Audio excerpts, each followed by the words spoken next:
What's good, beautiful people? It's your main man, Big G, here on Industry Talk, and welcome to Primetime Pod, the hottest information resource outlet for all things entertainment, breaking news, celebrity interviews, and the hot topics of the day. Make sure to like, subscribe, and follow us on all social media platforms, our Facebook, Instagram, TikTok, Snapchat, you name it, we're on it. Just Google us. Boss Talk Podcast 101 Primetime. And he got prime time vibe. Make sure you check it How? Why the fuck you think he missing? You say that. And second feels a whole lot. Now I'm not trying to get a little messy with you. Time is money. They go trap. What's good? What's good? What's good, beautiful people? It's your main man, Big G, coming at you all the way live. I'm in your space and I'm in your face, and I'm definitely blessed to be living for another day. It is March 19th, 2026, here in the great state of Mississippi. And yes, it's a little nippy, a little chippy, a little cool, but the weather is nice. It feels good out here today. Welcome, everyone who is participating in the live, who has joined the conversation for today. We have an exciting conversation that's coming down the pipeline. I've given you guys some insight. I've talked to you over the last week or so about it, bringing Mr. Vega into the space to talk about what he's been dealing with, what's been going on with him since 1988, being accused of murder, breaking and entering, and arson, and eventually through the Innocence Project, getting the opportunity to be released through the parole board, immediate release because of some issues, and we're going to get into that conversation with Mr. Damon Vega here about his life and what he experienced over in Greensboro, North Carolina. And of course, big shout out to my brother Terry Allred for making the introduction and this very impactful and powerful story that we're going to talk about and dig into today with Mr. Damon Vega as we review his life. And what one would have to say without question, individuals dealing with the corruption of a system, the corruption of a police department. And I can't tiptoe around it. I can't dance around it, because now we're also dealing with an individual who has had 27 years of his life taken away from him. From the start, he's professed his innocence. And I'm not here to try to convince you whether he is innocent or guilty. I just know that his story needs to be heard. And now I'm going to be biased, of course, because I've read all of the background information. I've done the research. I'm still, because I know, just like I've talked to Vega, it's going to take some time to unbox and unpack everything that's going on in this situation. It took years for it to all develop in terms of him getting released. So I know that I can't unpack everything in 1 hour. So we're going to have to do multiple interviews. We're going to have to do multiple conversations. He has a book that he's working on as well, with over 35 to 40 plus chapters that we're going to begin assisting Mr. Vega with. So like I said, today's conversation is going to be one for the books. It's something that I want all of you to pay very close attention to. If you have any questions, comments, or concerns, please shoot them to me. Hit it in the description. Hit it on the messenger. Send it to my email, whatever the case may be.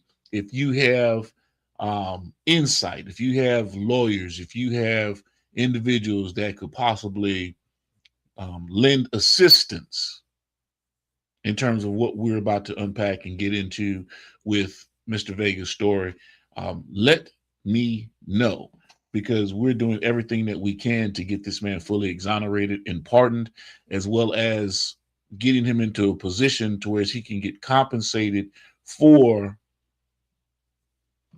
being falsely accused and incarcerated for over 27 years of his life.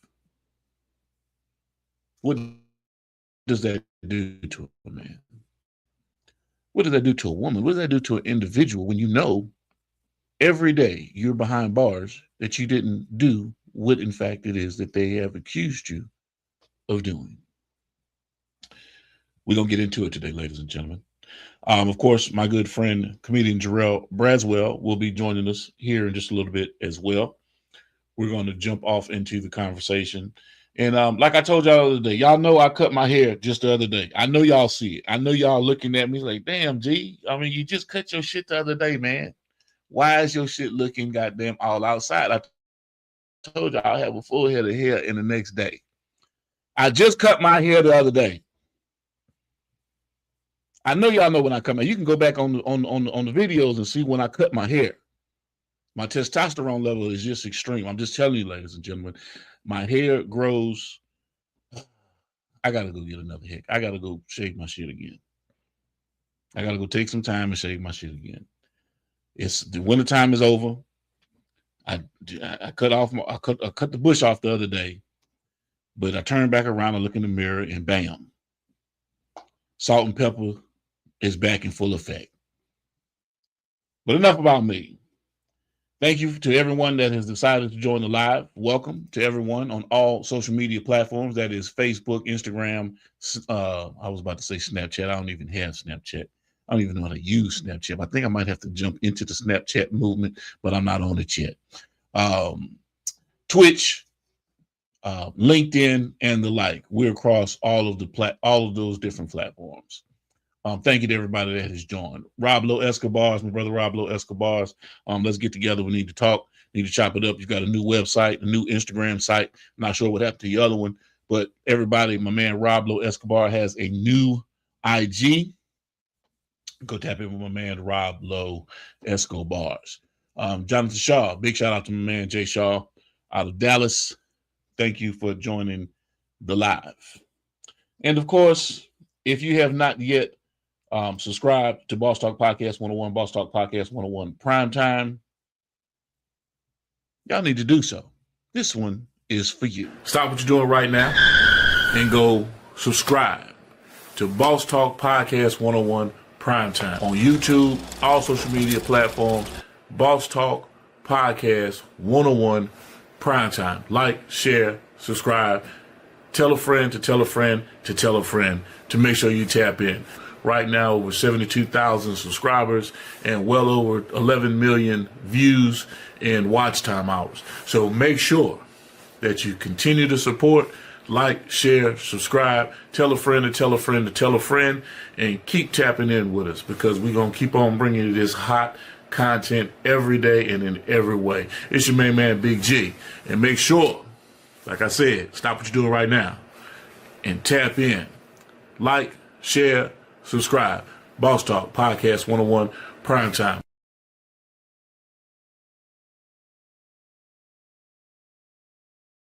Y'all know what it is. Make sure you tap in, lock us in, tell a friend to tell a friend. Welcome, everyone. If you are on the live, if you are paying attention, no matter where you are, no matter which platform you are on, I need you to share the live. This is going to be an awesome conversation today. We're going in depth with my man Damon Vega about his life, about his history, 27 years of incarceration, his release, and his continued contempt to let folks know that he was falsely accused, he was framed, and he served 27 years of incarceration for something that he did not do. We're going to get into it. We're going to unbox it today.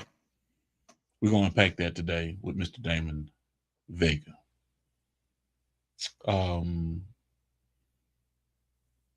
thank you for joining us. Let's have some fun today. If you have any questions, comments, or concerns, please let me know. So let's go ahead on and jump this thing off like we normally do.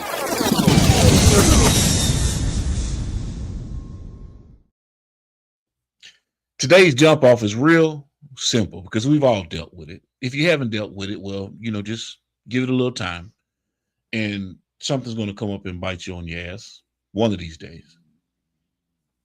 But have you ever been in a situation where you know for a fact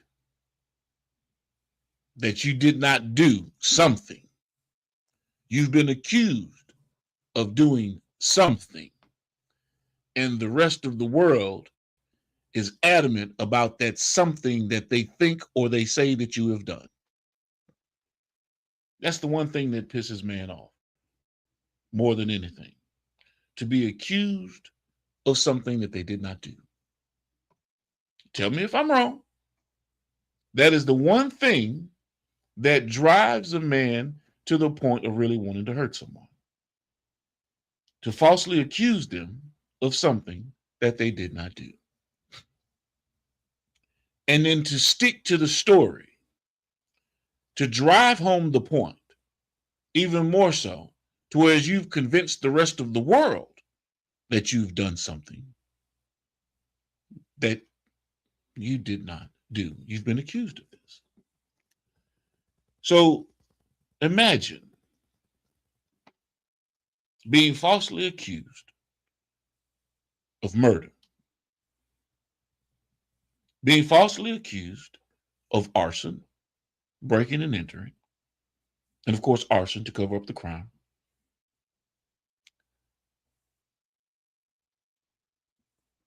And no one wants to believe that you're innocent. And from the time that you're arrested and find out that this is what they're charging you with, all the way up until you're released for the reasons that we're going to get into, you stood on the simple principles that you were innocent. Every time they came to you with a plea, every time they came to you, oh, well, we're going to give you life. We're going to give you 50 years. We're going to give you 20 years. We're going to give you 15 years. And every time they come around, you say, no, man, you're not going to hang some shit on me that I did not motherfucking do. I'm sorry. It's just not going to work that way. I'm not saying the conversation goes that smoothly, but I'm saying if in fact you did not do something, why would I take a plea? Why would I plead out to some shit to get a reduced sentence of time when in fact, hey man, you need to prove that I have done exactly what you said that I've done. All of the evidence, because in the court of law, it's without a shadow of a doubt. There is no reasonable doubt. Evidence has to match up. You can't just sit there and put something on someone and think that it's going to stick, although this is what has happened to Mr. Damon Vega. I'm not going to tell the story. I'm going to bring him onto the platform and we're going to get into it. We're going to talk about it. We're going to sit there and dig deep off into Vega's life. And just like I told him, in conversation, you're not trying to convince or prove anything to anyone, especially not me, but I still have to be a journalist. I still have to ask the tough questions. I still have to dig off deep into what it is that we're talking about to pull out everything that we can to assist you in your fight for true exoneration, to get a pardon through the state, put the governor, get them involved, and to make sure that people know for a fact, without any doubt, that you are in fact innocent of what it is that you were accused of and undoubtedly charged with, convicted of, and sent to a state penitentiary for over 27 years of your life. So without further ado, I'm going to bring to the stage, and we'll be seeing Jarrell Braswell here in just a little bit as well. I'm going to bring to the stage Mr. Damon Vega to sit there and chop it up with us here. Let me see if I can bring him on in. What's going on, Mr. Vega? How you doing today, man? Man, how you doing? I'm Oh doing man, I fine. am fantastic. I am fantastic. Thank you for joining us, man. Thank you for joining Oh, us. you're more than welcome. Yes, sir. Yes, sir. I tried to give a little bit of insight about who you are, about what we're going to be talking about today, and in sometimes in my jump off segment, I go off on a spiel and I do a little soapbox about things. But the only thing I can really think about today is how disappointing and upsetting it is when I myself am accused of something and I know it's not true. So when Terry brought, and of course I'm talking about my man Terry Allred, when Terry brought your situation to me and said, "Hey, G, you need to talk to Vega because he's got a hell of a story, he's got a hell of a testimony." And then you started sending me your information. Um, I I I couldn't help but to want to bring you on to talk to you about who you are, what you've gone through, and what it is that we can do to bring some clarity to your situation, to bring some understanding about what you've gone through. So, in this interview, I'm going to ask some very poignant questions. I'm going to ask some things that you might not necessarily want to talk about, but at the same time, we're still wanting to get to the truth. Are we good with that, Mr. Vega? Yes, sir. Yes, sir. Okay. So let's start here. Let's let the people know who you are and where you're from. My name is Damon Gerard Vega. I'm from Greensboro, North Carolina.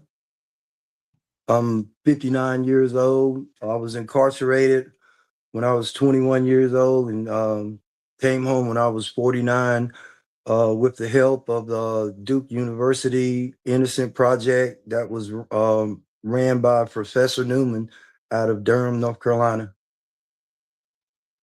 Okay. And so you spent most of your life in Greensboro, North Carolina? Yes, I've been here all my life.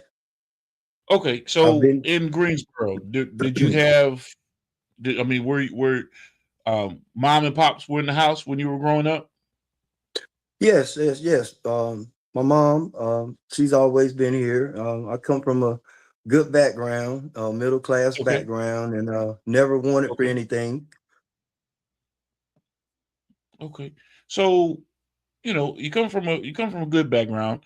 Greensboro is what? Okay. Is that a rural area? Is it a city, metropolitan type of area? What is Greensboro? What is Greensboro like? Greensboro's a good place to live. It's like Greensboro, Winston-Salem, and Raleigh and Charlotte is like the surrounding areas around there. But you know, it's a good place to live if you're doing the right thing. Okay. So speaking of doing the right thing, you say you come from a good home. Where'd you go to high school? Well, I went to Page High School and then ended up going to Dudley, and then eventually I went and got my GED. Okay, so all right now, all right, we starting to go down that road. Okay, let's go. So yeah, you come from a good background. You got both the parents in the home, but if you shifting from high school to high school, obviously there was something going on. So what was happening? Why were you shifting from high school to high school? Well, I went to training school at a young age, 14 years, 15 years old, came home when I was 16, went to Page High School and didn't like it, and ended up going to Dudley, gave them a different address. I wanted to go to Dudley, and that didn't work out because they found out I wasn't in that district. And I ended up getting incarcerated for breaking and enterings at that age, and ended up getting a 1 day to 5 year sentence, and did 8 months, 23 days on a 5 year sentence. I pleaded guilty and came home. And well, while I was incarcerated, I ended up getting my GED. And when I came home, had a probation violation in 1985, and 6 of the 9 years they suspended, they ended up giving me that for missing a restitution payments. I didn't commit any more crimes. One restitution payment sent me back, and I did 2 years, 9 months, and came home in 1988. And 6 months later, I was being charged with murder. Okay. Well, before we get there, there's a lot that has happened that has to that's giving me a little, little understanding of how Greensboro may view you, right? I'm talking about city officials, police officers, community. Because I'm not saying that you were a troubled youth, but it sounds like you were getting into some shit. If you breaking and entering, if you going to training school, if you're going to different gladiator academies, and you serving some time in these facilities, then there's some kind of criminal element there. Yes. Yes. Yes. Okay. Yes. Okay. Well, so it's not like you was a choir boy. It's not like you was a choir boy. I wasn't a choir boy. But when I did that 1 day to 5 years, and I got out and I was on 5 years probation, I never committed another crime. I just missed one restitution payment. And being that I was had 9 years suspended, they activated 6 of that just for missing one restitution payment. So when I went back to court, they gave me 6 years, in which at that time it was the 1/8 law, and it's cut in half to 2 years, 9 months. And I had to do that 2 years, 9 months. But I never committed another crime. Right. Okay. So in the eyes of the courts, in the eyes of I guess the probation officer, whoever the case may be, whoever you are paying that restitution to, I mean, they violated you because of that. Was there anything else going on within that time frame to make them want to violate you? Or is it just the fact that, hey, I missed the payment? I mean, I understand you saying, hey, I wasn't committing any more crimes, but I mean, did you piss somebody off? Is there somebody in the district attorney's office that you rubbed the wrong way? Did you kick the judge's dog? I mean, what would make them want to violate you just for missing a restitution payment when all you have to do is just make that payment? I can't understand that. To this day, I wasn't giving anybody any problems. That one restitution payment, I was in a motorcycle accident, and while I was in the hospital, that was the only time that I had missed that restitution payment. I had was able to get me a 1979 Mazda RX-7 from the settlement. It wasn't a big settlement, but I missed one payment and they violated me. And it wasn't any other charges that were brought up against me, just missing that restitution. But I couldn't understand it, but I went in front of one of the roughest judges in North Carolina, and he wasn't hearing it. That one restitution payment sent me back for 2 years, 9 months. Okay. And so 2 years, 9 months, sitting down, you get out in 1988, right? Yes, sir. 1988, you end up with a speeding ticket, right? You get arrested for a speeding ticket? Yes, 1 or 2 speeding tickets, and I think it was one, and I didn't pay it. Okay, so there was a bench warrant. There was a warrant for your arrest for not paying that. Yes, sir. And so now you get jammed up. They take you back to jail, right? Yes, sir. Lead us into the bullshit that came down the pipeline next, because you thinking you're in jail for traffic violation. Yes. Talk to us about what happened. And I got arrested that Friday, and usually the next day you'll go to a first appearance, but being that it was the weekend, you can't go until that following Monday. But while I'm in jail, this guy comes up to me and he starts saying, "Hey man, me and you being investigated for murder." And I said, "Man, get the hell out of my face.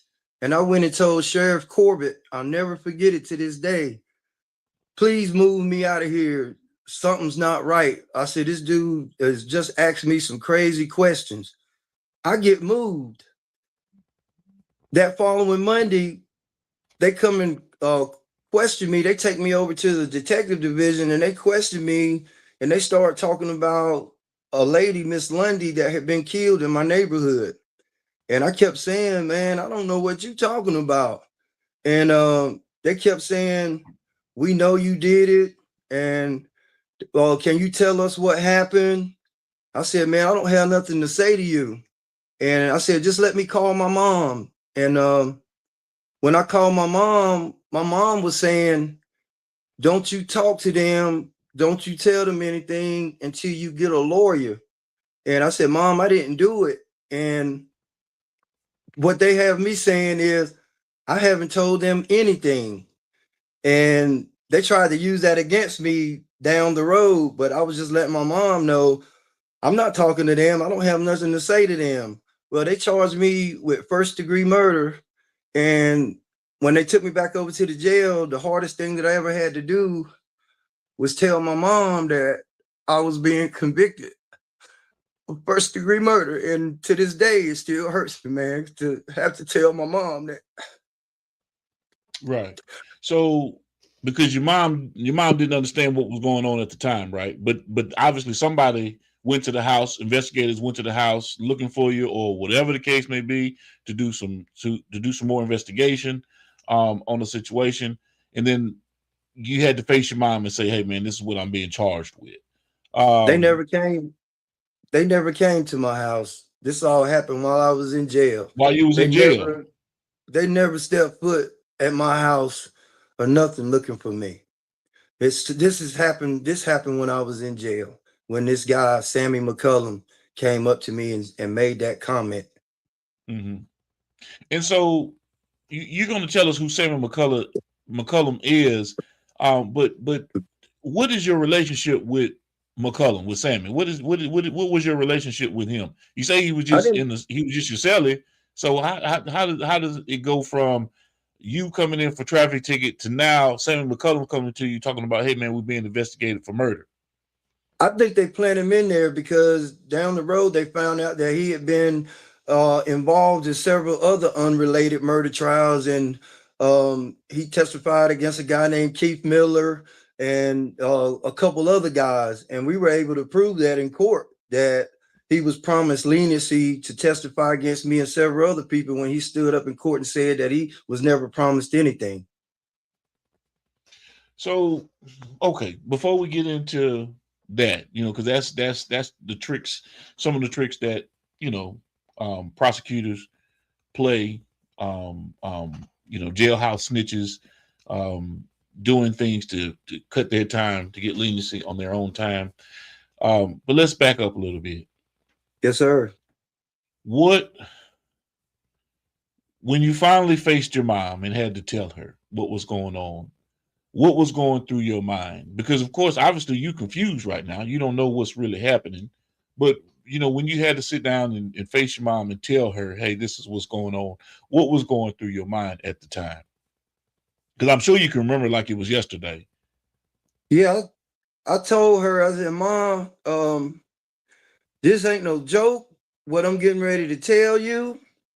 I said, but they're getting ready to charge me with first-degree murder. And I told her who it was and everything. And I was told by my aunt, Earlene Schaffner, that she had passed out. It really hurt her real bad. They say her hair turned gray overnight when I had told her that. Wow. But the crazy thing here also is that you knew the Lundy family. You knew, yes, I did. Valena. You knew Rodney, the son, the daughter of Valena. You used to cut the grass. Yeah. So how that impact, knowing that this is a community member, knowing that you guys come from a tight-knit community, and for something like this to happen, what kind of impact did that have on your family, on your family dynamic? You know what I'm saying? What was the was the feeling that you were getting and seeing, and what was happening um as this crazy story is being told about you, as these lies are being spread about you? My mom came up there to the jail and she said, I want you to look me in my eyes right now. And I want you to tell me, did you kill that lady? And I said, no, Ma, I didn't. And she said, I believe you. She said, I know when you lying. She said, but I believe you. We're going to try to figure this thing out. That's what she said. Okay. But it had a very bad. Yeah, go ahead. But it had a very bad, it really put something on my family, and it really hurt them very bad. I can imagine so. Because, you know, Lundy was an older lady at the time, right? Yeah, she was like a second mom to me. Not only did I cut the grass, I used to go play the synthesizer and listen to music with her daughter, Belina. And Ronnie, he wasn't there all the time, but back in the day, we used to call each other brothers and twins because we looked so much alike, you know. And, you know, that family was always good to me. I could go over there, chill, sit, go to sleep if I wanted to on the couch. Miss Lundy, you know, she was a very sweet person. Okay, so now let's get into the day, because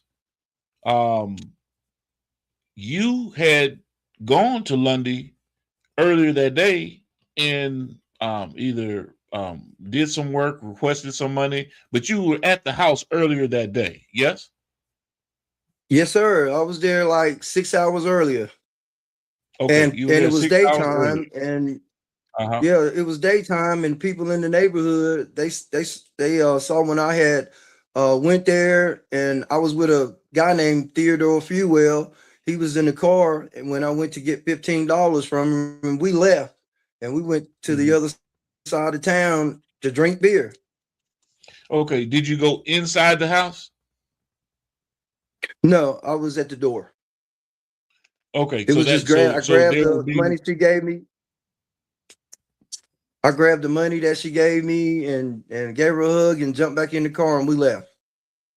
Okay, so there wouldn't be any evidence of you going inside the house. I mean, you wouldn't have any palm prints, fingerprints, or anything in the house outside of maybe from past experiences going inside the home.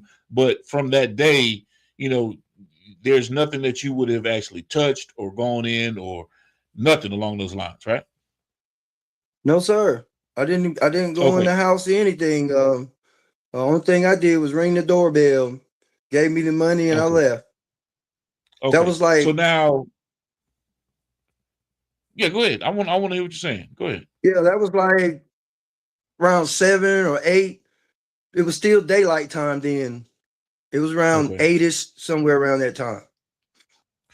And then walk us through everything that started to snowball from that point. You know, because you say, you know, a few hours later, the next thing you know, you're getting locked up. Or not locked up, locked up. You come home, you come back to the neighborhood, and you see that there's a fire or there's a neighborhood fire going on. So talk to me about that. Yeah, I can tell you exactly what happened. I left and went back over to the other side of town on Phillips Avenue with Theodore. We sat around. I was messing with this girl named Cheryl Corpening with a brother named Chris Corpening, and I hung over there to probably about 1, 2 o'clock.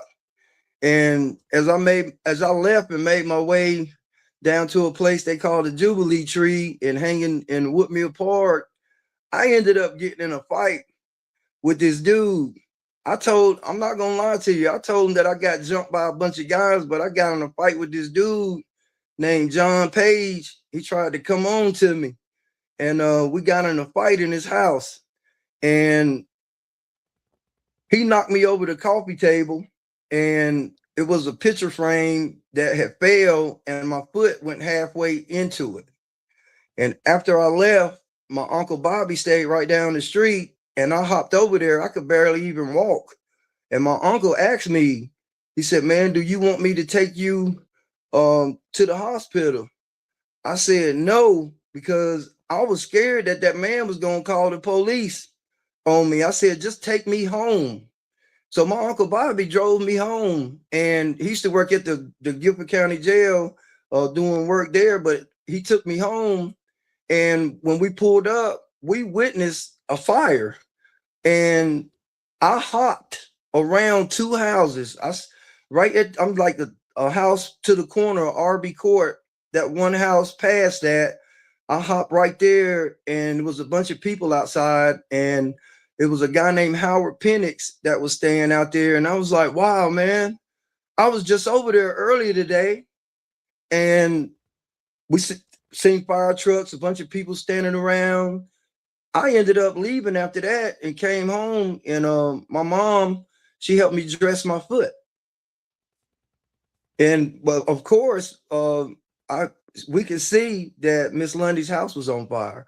And I even told my mom that I had been over there earlier, and that was like 6 hours later when we had noticed the fire in the neighborhood. Okay.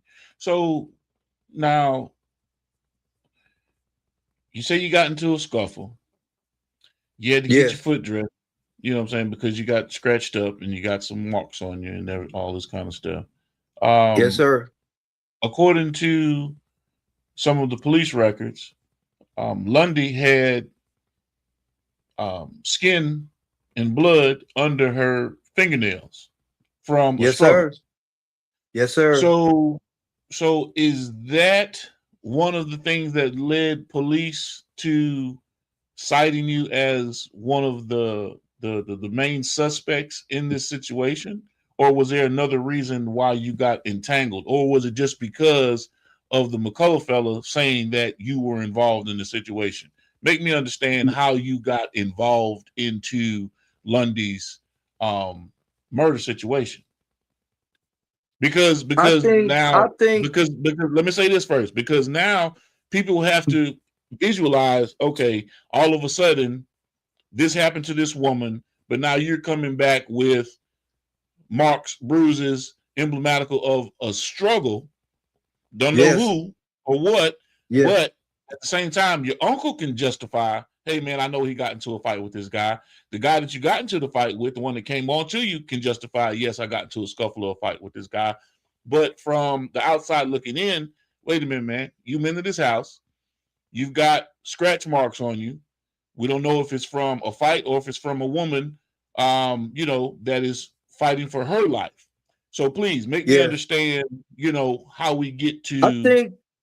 I think I became a suspect when, after this, here I am in the neighborhood with my shirt off and still asking people, can I cut their grass? And my next door neighbor, Betty Brown, she seen scratches on me. And I ain't gonna lie to you, she said, "Damon, what you doing with them scratches on you?" And the little player that I used to be, I said, "Betty, you know how the women love me."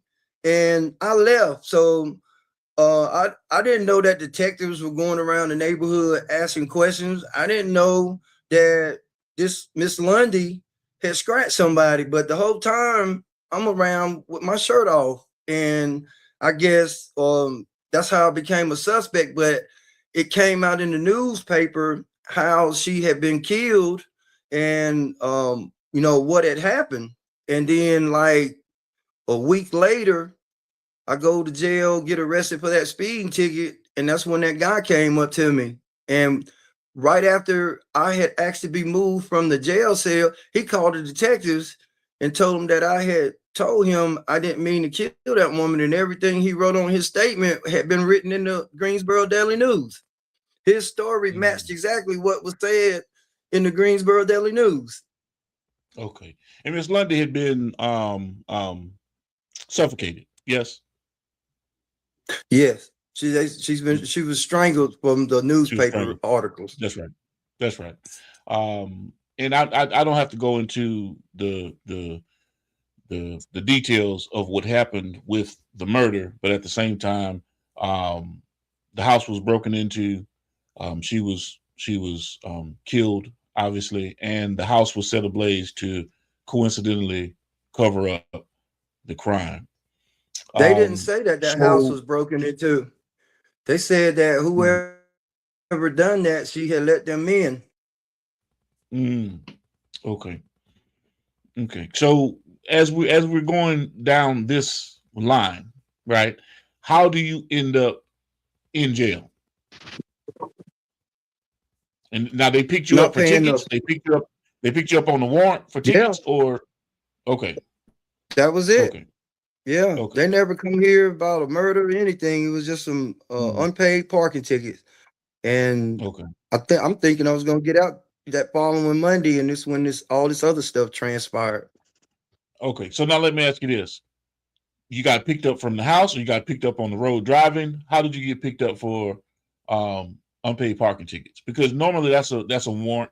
They're not going to send police out Yeah. to come get you. So what they normally wait till they catch you in a traffic violation. Oh, run your license. Oh, okay. Hey, Mr. Vega, we got a warrant for your arrest. Get your ass out the car. So how did this evolve?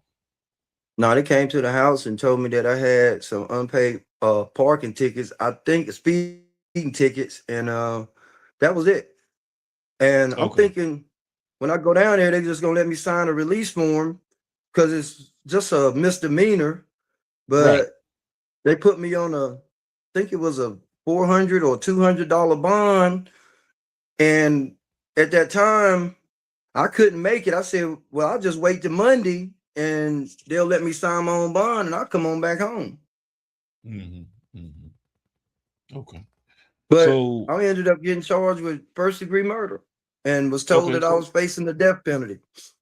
right, right. So let's talk about it, man. Let's get bring me up to speed with what takes place once you found out that they're charging you with first degree murder. Man, I was devastated, man. And hmm I ended up staying in jail for a whole year. But during that process, they appointed me a public defender, David Dansby and Romalis Murphy, and they kept saying, "Man, they got to have something on you, man. We know how the judicial system is, man. You know, is it something that you ain't telling us?" And I just kept telling them, man, I didn't do this, man. I said, I'm telling you the truth. They said, man, you facing the death penalty, man. Tell us, man, and maybe we can try to help you. I said, man, I done told you that I did not do this. And then as time moved on, they came up and they took SBI lab reports, fingerprints, palm prints, hair and blood. And then they found out that that didn't match to me. And still they kept saying, well, we got something, we got a surprise witness and to the time that I went to court, I didn't find out it was that guy that came up to me and said, me and you being investigated for a murder. But during that time, they came at me and went from the death penalty to second degree murder. And then while going through trial, they came at me with 35, then came with me with 25, and the last offer was 15 years. And I said, no, I'm not taking it. My mom came and talked to me. She said, Damon, I know how the judicial system is. Please go ahead and take that plea bargain. My daughter, Amari Vega, she was getting ready to be born while I was in jail, and my girlfriend was telling us she was real religious. God's gonna set you free. And I was just going through all kind of emotions, but I couldn't sit here and tell them people and get up in that courtroom and say, I'm sorry, I did this, because I didn't. If it wasn't for that, I probably would have took that 15 years because it would have been cut in half to 6 years, 9 months. I would have went to prison and worked in the kitchen, and I would have been out in 3 years.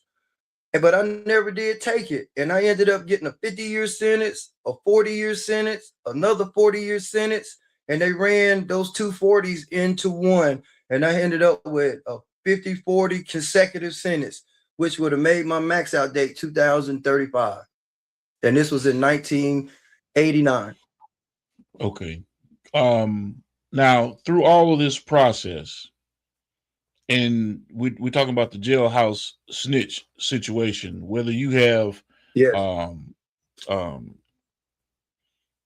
Pro bono, whether you have a paid lawyer or you have a public defender, whatever the case may be, they still have to file the motion of discovery, and that information has to be revealed to you in terms of who's saying what.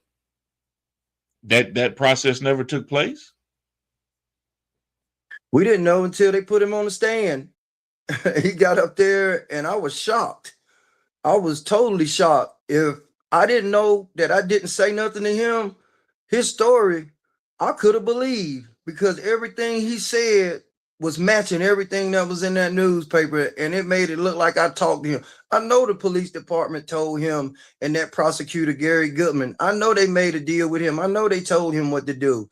And what's so crazy about it, my next door neighbor, and she's still living right now, Miss Taylor, she was out there that night when she seen a dark-skinned man running from the scene of the crime, and she told him about it. I started studying law, and I filed a motion for appropriate relief, and I sent it in, and Gary Goodman said even if it was a lady stating that it was a dark-skinned man running from the scene of the crime, this still wouldn't have a bearing upon your innocence and guilt. So I just kept fighting and fighting. I found out that the indictments was not a true bill. They was written up wrong, and then I tried to shoot it back into the courts.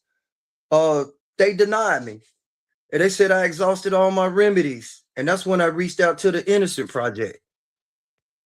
Okay, so before we get into the Innocence Project, because now we're talking about, the folks at Duke University working on your behalf to fight for your innocence, right? To find the truth. Sir. Okay. Yes, sir.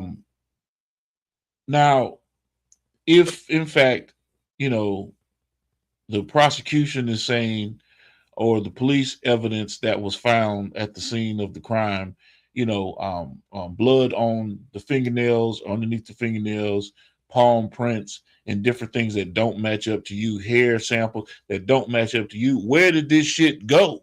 When it was time for it to be presented for your release, where did this shit go? Or to prove your innocence or guilt, where did this evidence go? They had the evidence in the courtroom. They had the fingerprints, palm prints, did not match to Damon Vega. The blood was O, mine was A. The hair was coarse, mine was curly. And that's when they brought Samuel McCullum in there and put him on the stand.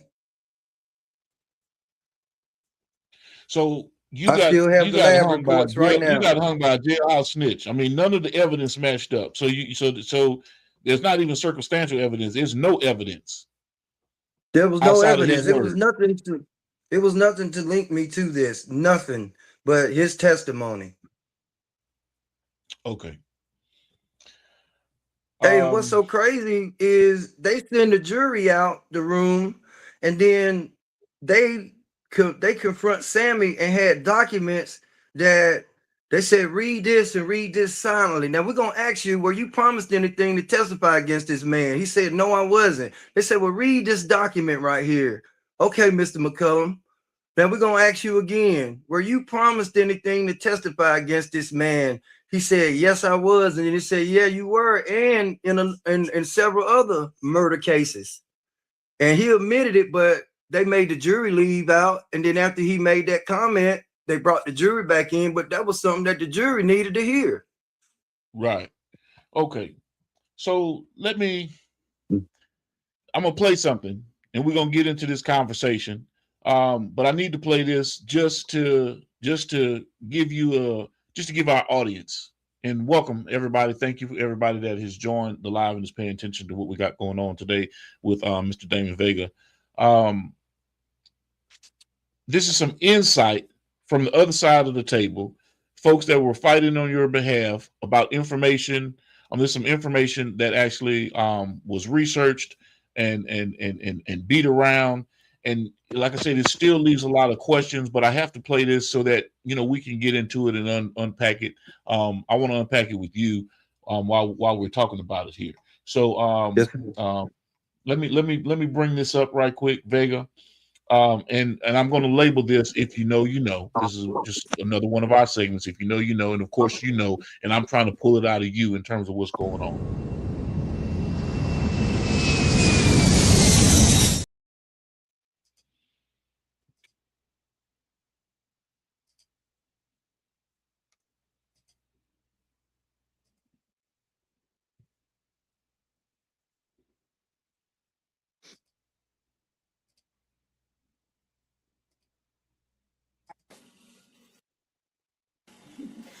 Hi, I'm Kimberly Hagelberg from the News and Record. This is Taft Wireback, our investigative reporter, and we're here to let you know about a series that's going to start on Sunday. It's a 3-part series Taft wrote, and it's called 3 Murders, How Many Killers? It's a murder mystery really about the deaths of 2 women and 1 man over 6 months in the same neighborhood in 1988 and 1989. So tell us a little bit about it. Well, as you said, the series is about 3 murders that occurred in East Greensboro during a 6-month period in the late 1980s, and the 3 men who were convicted in those cases. It also focuses on the work of the Duke University Law School's Wrongful Conviction Center and questions that the clinic has raised about whether in 2 of those murders the wrong men were convicted, and whether the Greensboro Police Department adequately considered the possibility that all 3 of these murders may have been committed by one person, the man who confessed to the last of the 3 murders, Christopher Bernard Cavanis. Now, one of these folks was pretty well known at the time, correct? Of these 3 cases, the one that the public probably knows the most about, because it's been in the news most recently, is the murder of North Carolina A&T professor Ernestine Compton at her home on Pickard Street in July of 1988. It's a crime for which a neighbor, Lamont Armstrong, was convicted of and sentenced to life in prison for. The case was in the news most recently when Armstrong was exonerated and later pardoned after the palm print of another man was found at the murder scene in 2012, almost 25 years after the murder. You got to wonder what people were thinking at the time in the neighborhood, and also what investigators were thinking. Did they think they had a serial killer on their hands?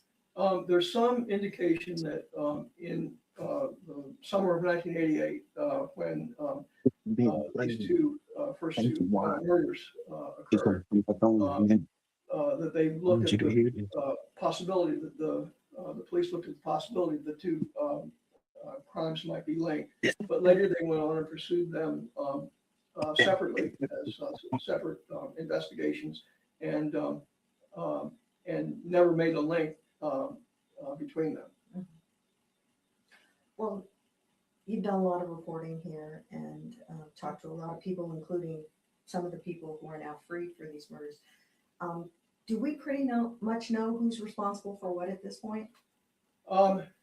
We know that Christopher Cavanis killed his father in January of 1989, the last of the 3 murders. He confessed to that, pleaded guilty, and spent 18 years in prison for it. We know that Lamont Armstrong did not kill Ms. Compton because he's been exonerated and received a full pardon. Damon Vega, a Greensboro resident, had been convicted of the murder of Carolyn Lundy, also in that neighborhood, but professed his innocence throughout the court proceedings, and after he was found guilty, and has continued that profession through to the present. And the clinic is continuing to pursue an appeal on his behalf to try and clear his name. Well, the details are fascinating and the story is fascinating. You can read it in the News and Record beginning on Sunday, and you can also access it at greensboro.com and take a look at photo galleries and videos associated with this. We hope you'll join us. Thanks for listening.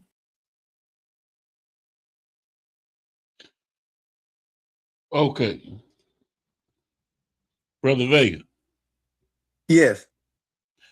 talk to me about who those two individuals are. Not who they were, but who they are.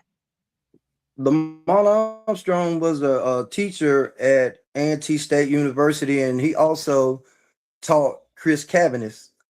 And Chris Cavanis used to work right up the street at the little general store where I live at, and we all used to play together. Okay.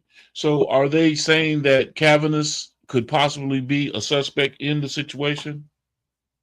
Yes, and that's why they wanted that evidence, because after Lamont Armstrong was exonerated, they wanted to get my evidence to test against those fingerprints and palm prints that were left in Miss Lundy's house. And then And all of a sudden, the evidence disappeared.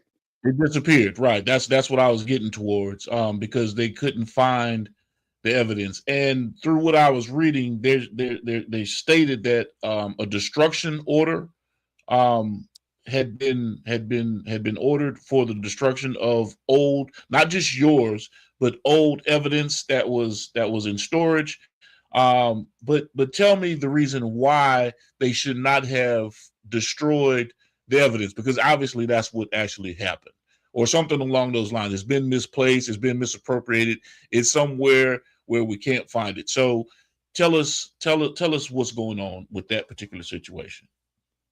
That was done deliberately, because anytime you plead not guilty in the judicial system, your evidence is held on file in case you do file any kind of motions or appeals. So they will have something to try to come back at you with, to fight you back with.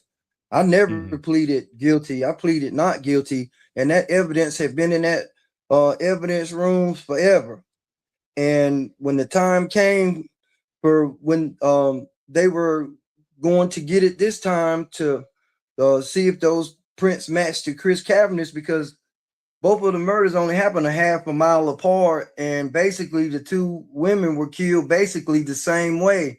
But when Professor Newman sent her law students down there to obtain the evidence, it couldn't be found, and they tore that evidence room up. And then they see an illegible signature, couldn't tell who it was signed from, to be destroyed. Okay, so normally that would come from a court or from the captain of the office at the police department. Yes. Because I can't just see an investigator saying, "Hey, just go destroy evidence." It's got to come from a superior, and definitely it's got to come from a court in order for that to happen. So now, I really believe that if Detective Hill wouldn't told the SBI to not check the database on the AFIS search to see who those prints match to, yes, if he told them, and it's in the newspaper, not to seek any further to see who those fingerprints match to, they just let it go. Now, with all of that happening, and of course the Innocence Project working basically on your behalf at this point, how long have you been sitting down leading up until the time that Duke University Innocence Project said, okay, let's take this on? How long had you already been sitting down before you got involved with those guys? Probably on my 18th year, because each year they appoint you 2 different student lawyers to investigate your case, and I had went to probably 3 or 4 prisons, and they were still investigating my case and trying to get me freed and get me released. Okay. But and Um, what happened was how this came all about. I wrote to the Innocent Project, and at that same time, Lamont Armstrong was writing to the Innocent Project. They looked at both of our stories and said that the similarities were really great and it was very compelling. And the Innocence Project, they will only take your case if they believe in you 100%.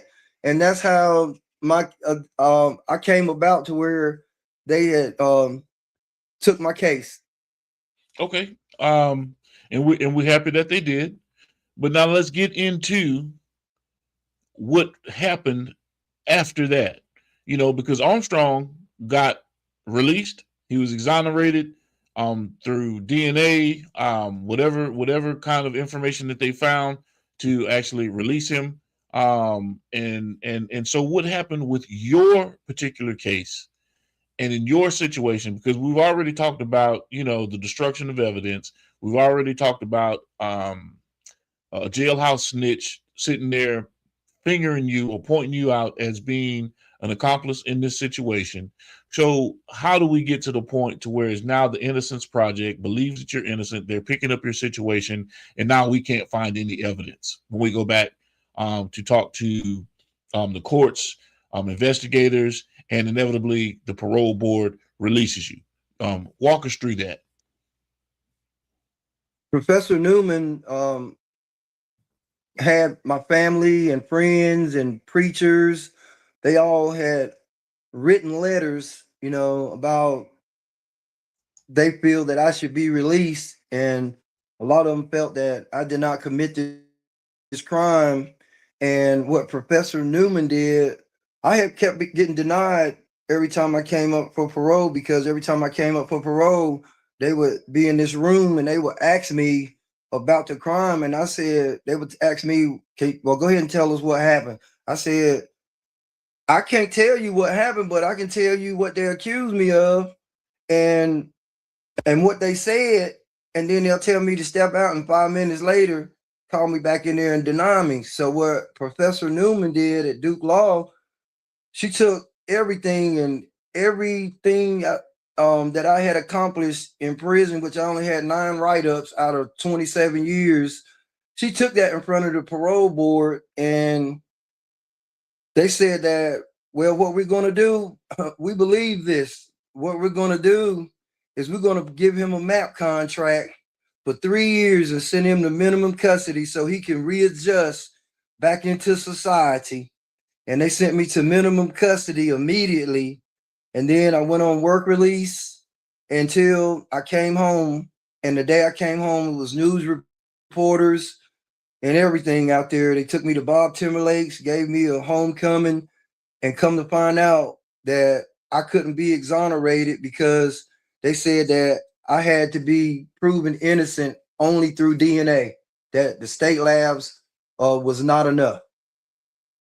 Okay, so you're telling me right now that you are home from prison after 27 years, wrongfully convicted, but still, and of course, the Innocence Project did everything that they could to prove your innocence. The parole board, because of whatever reason, lack of evidence, or the destruction of evidence, or for whatever reason that they've decided, okay, because I'll need you to make me understand clearly why they let you go or why they let you out. If in fact the courts had already cast judgment and say that you were guilty, but because of the work that the Innocence Project did, because of the letters that have been written, even though, there was a destruction of evidence, now you're being released, but you're not being released as a free man, you know what I'm saying? And hey, we need to rescind what we did, and you being exonerated and pardoned, and compensated for for the false accusations and for false imprisonment. No, they just released you. So explain to me how that happens, because we got to get into that part of it, because that's where the They meat and potatoes of this situation is. We haven't even unboxed 27 years of you sitting down in prison, the shit you had to go through in prison. We ain't even talking about that yet. What we're talking about is the fact that evidence was destroyed. There was some corruption in the police department. Obviously, there's a jailhouse snitch that's involved. None of the evidence matches up to you. But Yes, sir. now the parole board is saying, because of all of this has taken place, we can't pin any of this to you outside of this man's word, McCullum. So now, okay, fuck it. We're just going to let you go. I mean, make me understand how that happens. They presented the state lab reports. They presented who that they were suspecting in the Armstrong case, and they felt that if they could have were able to get those that evidence out of the police department, the evidence room, that they would have been able to compare those to Chris Cavanis. And basically those state lab reports, it weighed heavily on the parole board making their decision. Okay. All right. So the evidence that they did have, which proves your innocence, the parole board Yes, sir. evaluated that information, and that information was enough to say, you know what, hold up. Due to a lack of evidence against you, we have to release you.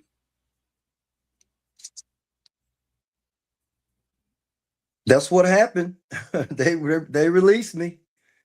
Okay, but how can they release you without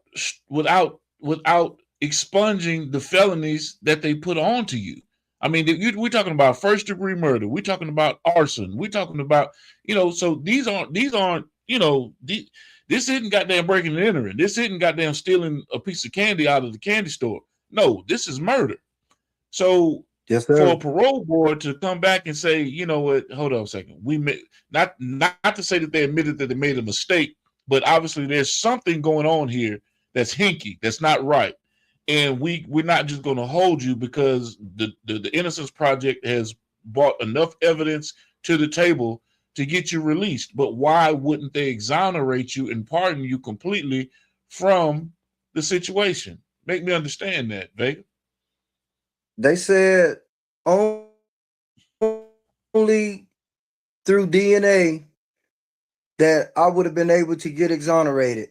And being that the evidence just magically disappeared, that I won't be able to get compensated or exonerated. So what they did was put me on 5 years probation and told me I had 5 years to fight for my innocence. But once I finished probation successfully, which I did, once that was over in 2020, I couldn't fight it no more.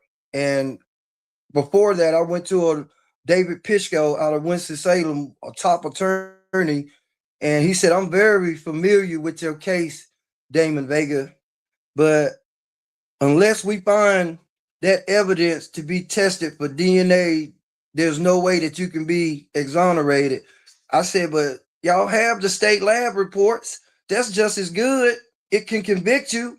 Then why can't it have an effect on me being able to get exonerated? He said, son, I know your case very well. I was there the day that you got out, but I'm sorry to tell you, there's nothing that I can do. Wow. So now we're dealing with a situation, even after sitting down for 27 years, you're still dealing with a state of incarceration because of the charges that are hanging over your head right now, because of the felonies that are hanging over your head right now. When you go to apply for a job, when you go to, do anything, when you, however you move, that's always going to follow you. That's always going to come up. Then you have to explain yourself. And then once you explain yourself, hell, the first impression is already there. What they see is what they see is a convicted murderer. What they say is an individual who committed arson to cover up a crime, so to speak. So you already, even though you've been released because of your innocence, you're not really being considered innocent because of a hang up with DNA. So how do you carry yourself in your life moving forward? You know, I mean, 27 years sitting down and now moving forward. How is that impacting your life, Vega? I mean, how are you getting along without, you know, without that clearing of your name? Because we all know that good news don't travel as fast as bad news. Bad news gonna reach around the world in an instant. The good news of, hey man, Vega's home. We know that he's innocent. He didn't do it. You still have community members that are looking at your side eye like, man, nigga, we know you killed that woman. Yeah. Yes, sir.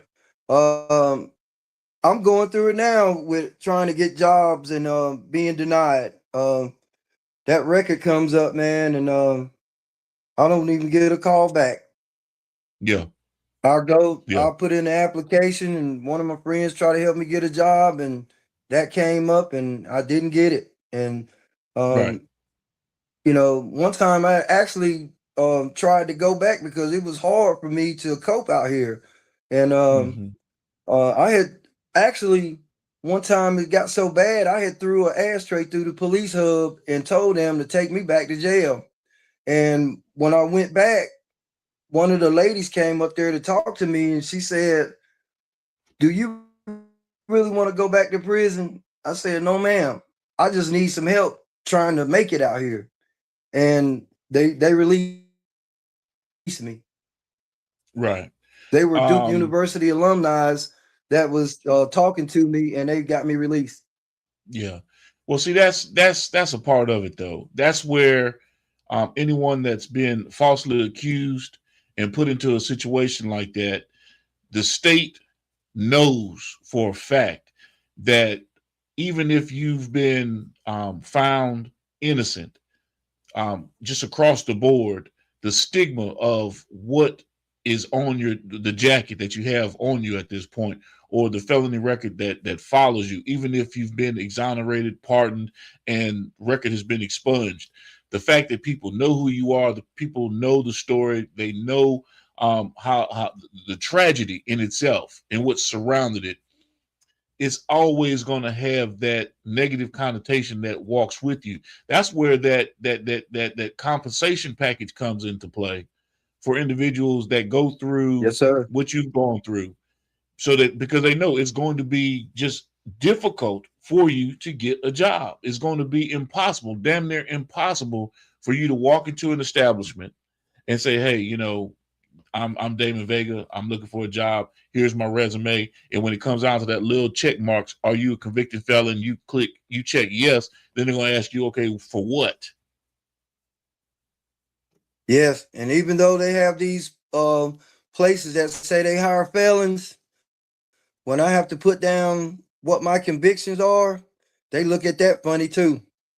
Yeah, of course. And it's not that they're looking at it. It's not that they're looking at it funny. It's that they're not trying to have liability for their organization. I'm telling you what it is. It's not that they're looking at you as though you can't do the job. They don't want to sit there and take the chance of, hey man, something happening on the job, and then you come up and something tragic happens. Now the liability falls on that business for hiring you, and they know that, yes, hey sir, man, you're capable of X, Y, and Z. Although in your case, that's not your situation. That wasn't you, you know. So now let me ask you this. Did we have any along the way? Do we have any bouts with addiction, with drugs, any, you know, depression? I mean, what was going on, you know, along the way, man? You know, in prison, post prison, you know, before, after, what was going on with Damon Vega in his life? I mean, what were you dealing with? Because you said it was hard for you to cope with the situation. Yeah, when I came home, I developed I had PTSD. I couldn't stand for nobody to walk behind me. When I did get a job, every time somebody would walk behind me, I would jump. That job wouldn't last long. I couldn't go down the highway. I'm driving 45 and I had to pull over because I'm thinking everybody was going too fast. And then I had an anxiety attack in the Four Seasons Mall in Dillets, and my daughter had to come get me from the food court. And I was telling her, she had gave me a Xanax to calm me down. And I was telling her after that, I was feeling relaxed and calm. And I said, this is what I need to cope out here. But my primary care doctor said that they wouldn't put me on that, and that they were very addictive. And I ended up getting on crack cocaine, Okay. thinking that that was going to help me cope, and it Mhm. didn't. Yeah, I was about to ask you. Please tell me, make me understand how crack helped you cope, because I know goddamn well crack ain't help you cope. We know crack ain't help. It didn't. Yeah, It that just didn't. makes it that just makes it a whole lot worse. Yeah, I was trying to So find something too, and it didn't. And yeah, I've been clean for 5 years now. okay, all right. And so now, are we saying that that's those situations, or you just dealing with shit? Is that what pushed you towards drugs and getting locked into dealing with crack, or was it just, hey man, fuck it, I ain't got nothing else to do. I'm sitting there selling a little dope on the side. I'm sitting there getting my little bump along the way. What was really going on, in that situation? No, I never sold crack cocaine, but I Okay. ended up getting on it, and I ended up leaving and going to Ohio, and I just left. Mhm. I just Yeah. couldn't cope anymore. I just packed up and left. Right. Right. And then what was in Ohio? Nothing. It wasn't nothing. I ended up being homeless. Out Okay. there, and I ended up catching another sentence, a little small sentence for receiving stolen property by false pretense, and Mm. um, I call myself shoplifting and got caught. And being that I ran in Ohio, they upgraded it to a robbery, and I had to do 4 years. Wow. Okay. So, you're going in and out with different bouts with the law, because at this point, I mean, you trapped in the system. I mean, you really trapped in the system. And especially if you're telling me that, hey man, I'd much rather be sitting down in jail because I can't find my way out here in the world right now. I can't find a job. I can't pull ends together. I'm doing crazy shit. I'm shoplifting. I'm to eat. You I know, was hungry. yeah, man. Look, I understand. That's why I said I'm shoplifting to eat. I didn't say you were shoplifting to goddamn just be fucking off. No, you shoplifting. You up in here taking some shit because you hungry. So, you know, how? Okay, and you're 5 years removed from um, coping with addiction. How, when you look back in retrospect, how is it that you've made it this far, present day, knowing all of the craziness that has actually taken place in your life? Because my partner Jay Shaw, he said, hey man, in his words, and this is one of the statements that's come across, you got to take that book, you got to sell it and make your money.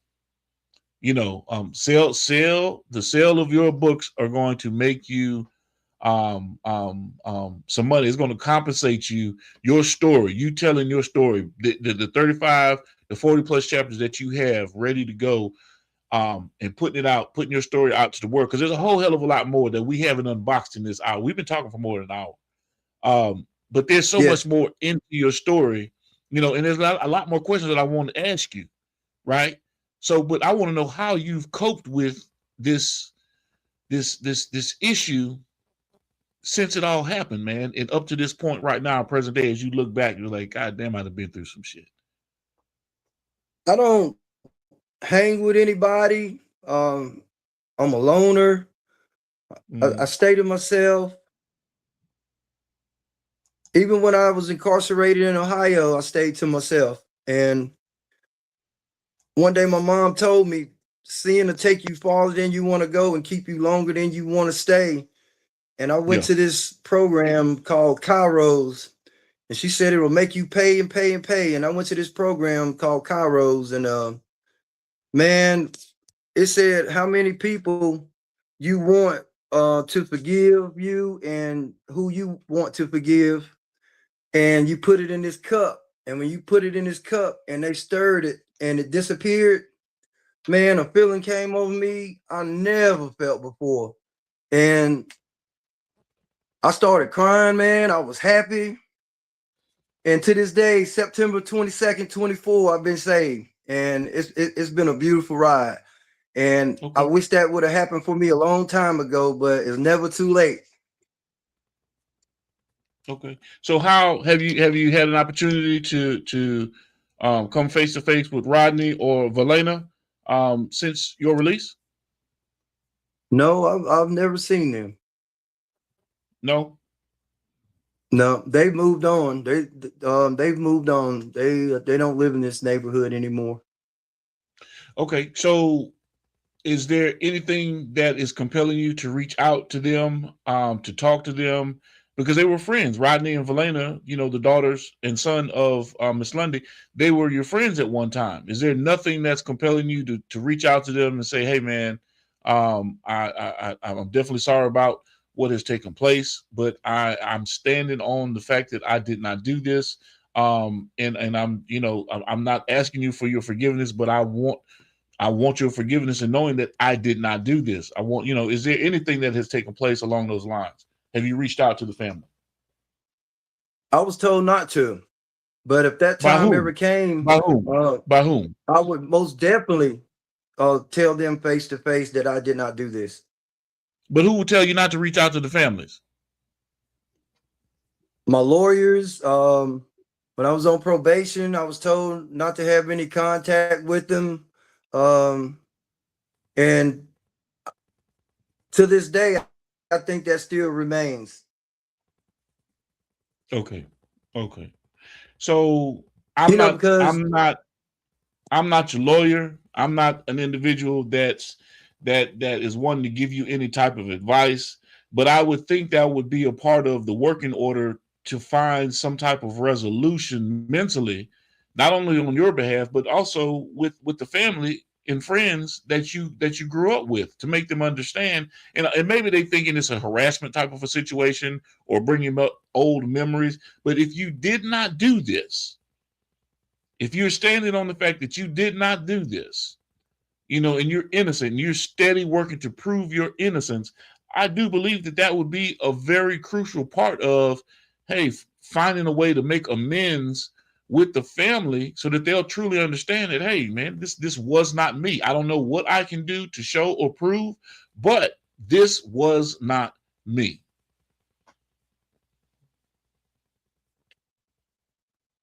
I don't really know what I can do to even find them. I don't know where they at. Right. Since I've been home in 2015, I've never seen them again. I don't know if they're still in this state. Okay, I got you. But that would be, but I would be more than happy to tell them that. Okay. But I know that a lot of people believe in my innocence. Right. And I want everyone, because we have a lot of people that are on this live today that are paying attention to your story, to the situation, to our conversation.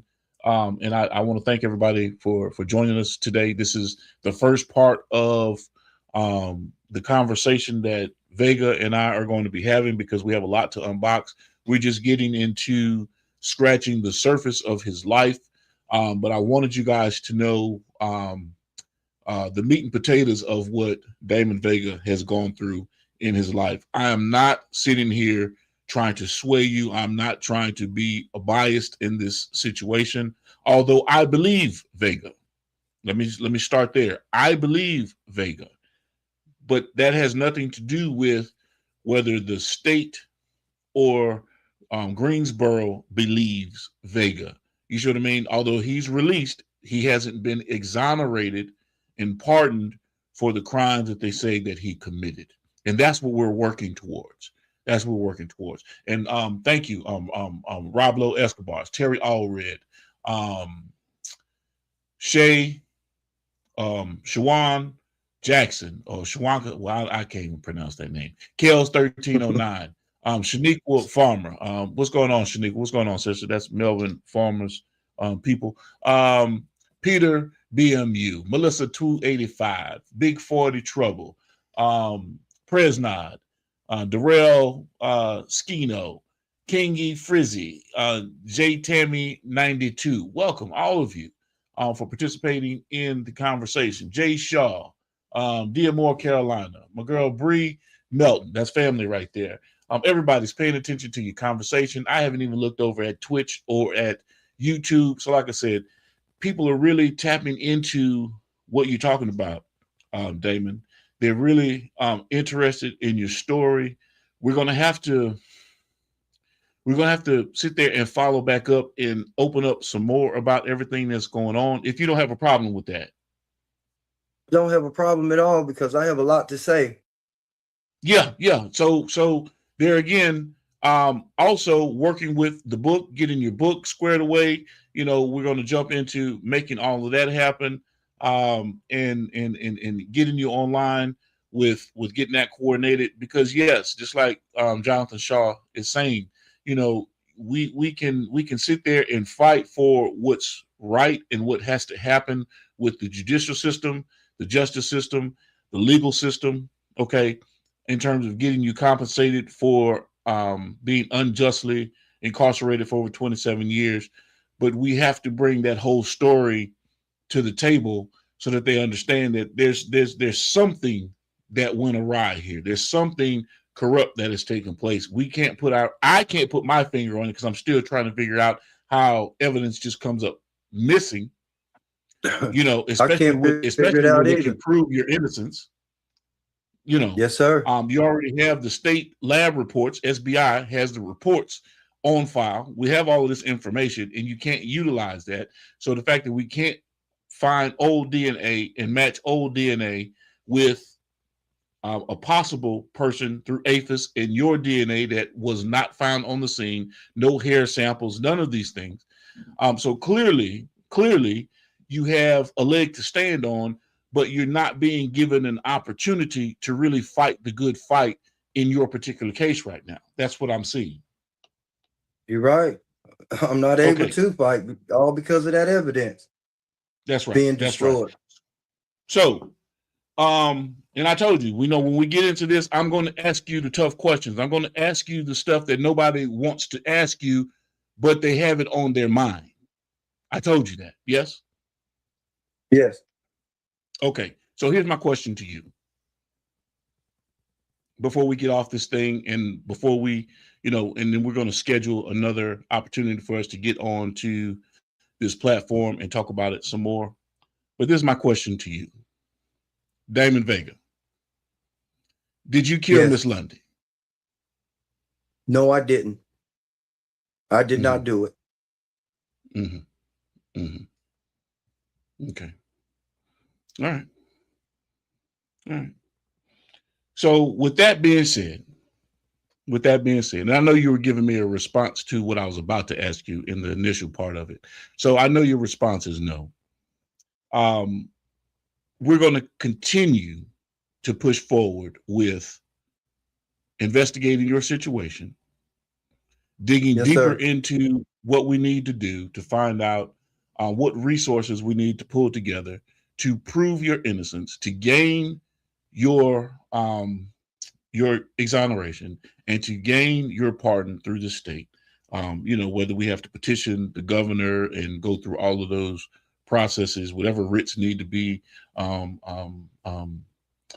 put into place, and of course make that connection with the Innocence Project and see where they are with the transcripts from your case, to see if we can't do a deep dive into getting you your just due from all of the atrocities that have been waged upon you and your person over the years. And I appreciate you, Damon, for coming on and talking with me. So we're going to have to schedule our next meeting. Is there anything that you want to tell the people anything that you want to talk to everybody about, because we got a lot of people online right now, man, listening to your story, listening to your situation before we get off of this thing and before we jump off into our next segment. And I'm probably going to do it sometime next week if you have some time. Okay. Yes, I have time. I just Okay. want to say that I did not commit this crime. And Right. what is real crazy is that in the past, they've used state lab reports to convict people and put them on death row. But all of a sudden, when you have state lab reports that prove that I wasn't the killer, now they throw DNA up and say that's the only way that you can be freed and exonerated. So Mhm. I want people to really look into this and to think about the injustice that has been done, even with the detective division in Greensboro, North Carolina, how when they knew that these fingerprints and palm prints didn't match to me and they told them not to compare them to anybody else, that no other AFIS search would be needed. I want people to see the injustice that's going on and that's still going on. Mhm. Okay. All right. Well, Damon Vega, we're with you. We're here to continue to pursue and hunt down the information so that justice can be served, so that you can be lifted from a burden that is going to walk with you until the courts tell you that we apologize for our mistake, and yes, you are truly exonerated and pardoned for the crimes that were waged against you back in 1988, 1999 when you were convicted. So I thank you, Mr. Vega, for coming Thank you for on. having me. Oh, without question. We're gonna continue this thing. Like I said, it's a very interesting conversation. There's a lot to unpack. There's a lot that we have to address. And like I say, man, I'm not coming to you as, this isn't softball. This isn't, the friend of a friend type thing. I'm not trying to get anybody to take any sides. We want the truth to come out because that's the only thing that Yes. matters. My personal emotions, my Yeah. personal feelings about things, that don't mean a damn thing. We want the truth to come out, and you know what the truth is. And you've been standing sir. on it over the 27 years that you were in prison. You maintained your innocence. You stated it from the beginning. Even in the if you know segment, the professor even stated that, hey, Vegas always stood on the fact that he was innocent. He's never sat there, and even when they offered him different pleas for reduced sentencing, he did not take it. He said, hey, man, I have to stand on what I believe. And so that in itself compels me to believe in your story, and talking to you, not just here on this platform, but talking to you on the telephone and getting to know you and getting to know your situation and your story. And you letting me know, because you told me straight up, you said, you can ask me whatever you want. Those were your words. Anytime. Anytime. Yeah. So when you don't have a problem with answering the questions, being vulnerable and open to what you've experienced, and what you've gone through, then that even more so gives me notice to know that, hey, man, this guy doesn't have anything to lie about. Hell, he already served 27 years. He'd gone through hell and high water, and the only thing he's looking at is, hey, man, how do I get myself in shape to move on in my life? Because it's been hell. There's nobody out there helping me. I'm trying to get jobs. I'm trying to do everything right. Shit, after 27 years and 5 years probation to fight for my freedom, and then the little ups and downs that I might have gone through personally, I've never gotten myself back into any types of trouble. And that's very uncommon, because because we know that the revisitism rate in terms of folks committing crimes once again, once they get out, it's like 85%. It's 85%. Yes, it is. You're The going back recidivism to rate is prison. high. It's like a revolving door. You're going back. So the Yes, fact that sir. you've been out, you've been able to maintain, also gives me assurance to know that, hey man, we have a situation that we need to rectify. And this man has been done a disservice and in an unjust way based on what the system has put on his shoulders. Hey, I'm glad that I have my mom because I'll be honest with you, I don't know what I do. I don't. I'm Yeah, glad that I yeah. have her. That's right. That's right. That's good stuff, man. And big shout out to mom. Love goes out to the family. Love goes out to us from Thank you. here in the great state of Mississippi, to you all out there in Greensboro, North Carolina. I need to thank my brother Terry Allred for connecting us and making this happen. And we're going to continue. Thank you, And like I Terry said, next week Allred. we're going to sit there and follow up. Yeah, we're going to follow up with the conversation. We're going to dig deeper off I'll be into it. here. And let's start talking about, the 27 years, man, what that was like, what you had to go through, sitting in prison Man, that's as an innocent man, having to deal with 27 years of incarceration. most definitely. I'll be glad to talk to you about it. Okay. I sure appreciate it. And ladies and gentlemen, we've been talking with Damon Vega. It's been a powerful, interesting, and an eye-opening conversation. I know I talk a lot, but I have a lot that I want to get out. I have a lot of questions that I have to ask my guests that come on, because we're searching for the truth. We're searching for the truth. Hey, can I It's say just one that more thing? You can say whatever you need to say, Brother Vega. Hey man, to anybody that has any of these young guys that's out here running in the streets and not listening to their parents and being rebellious, man, please listen to your family and stay off them streets. Because if you're out there late at night, you're doing nothing but leaving yourself open for the police to accuse you of something. So please stay in your house and stay around your family and stay around good people, man. Get off them streets, man. Please. Okay. You heard it here first from a man that has gone through it in such a way that no one ever wants to go through it. It's one thing to actually commit a crime and, serve time for the crime that you committed, but to serve time for a crime that you didn't commit, 27 years of your life being taken away from you, that's downright just inhumane. That's really inhumane. And something has to be done to justify what Mr. Vega has gone through. And so we're working towards that, ladies and gentlemen. We're working towards that. And we're going to keep on digging deep off into this story and bringing you more information about it as we go along this journey with Mr. Damon Vega. Damon, I appreciate you, my brother. And I'll be talking with you too, again. man. Yes, indeed. I'll be talking with you again sometime next week. We'll jump back on again next week. All right. Most definitely, Galen. Okay, good stuff. And as always, beautiful people, y'all know with us, man, it's about health, wealth, and wellness. Stay down. What's good, beautiful people? It's your main man, Big G. And this is my personal invite to all of you to join me on Industry Talk on the Prime Time Network daily at 5 p.m. Central Standard Time, where I get into great conversations with entrepreneurs, artists, industry leaders, you name it, we bring it to the table. So make sure you tap in with us, lock us in, tell a friend to tell a friend to tell a friend.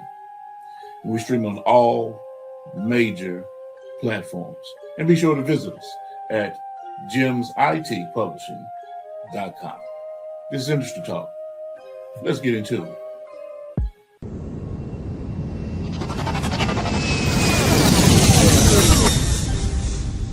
Motion.